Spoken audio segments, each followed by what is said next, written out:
好緊張同興奮，而家個心情好興奮。可以見到呢4位偶像，我熱血沸騰啊！我想問你哋比賽嘅時候緊張嘅時候咧，你哋會點樣做啊？請問你打手球會唔會㗎？請問點解你中意打手球？請問打手球有咩秘訣啊？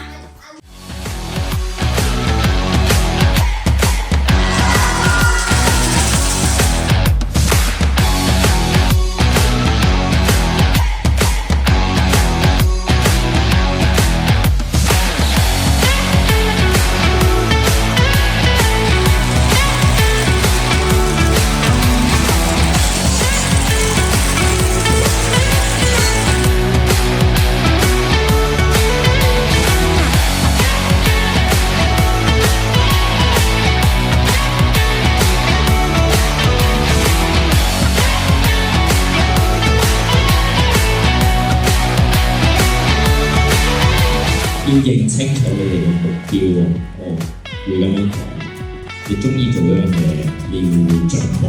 如果你係想做一樣你中意做嘅嘢嘅話，第一樣嘢你一定要熱愛呢一樣嘢嘅。第二樣嘢就係我哋要用個心去做呢一樣嘢。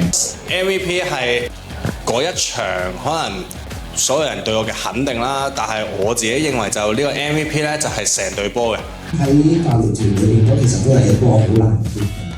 咁但係我哋都知道運動員付出咗咁多，都冇希望喺一個咁重要嘅賽事能夠落場，為香港係爭取一個好嘅成績。喺運動啦，或者反擊嘅運動，其實一定要面對好多壓力嘅，可能嚟自觀眾嘅壓力啦，可能嚟自教練、嚟自隊友，甚至乎嚟自自己嘅壓力。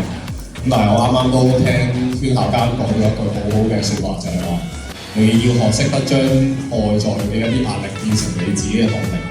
同時咧，其實你都要多啲評價嘅，因為呢啲評價咧，同後輩咧係一直大力住咧支持住香港嘅體育，同埋支持住我哋學界老師都可以出去咧擔當唔同嘅港隊嘅職。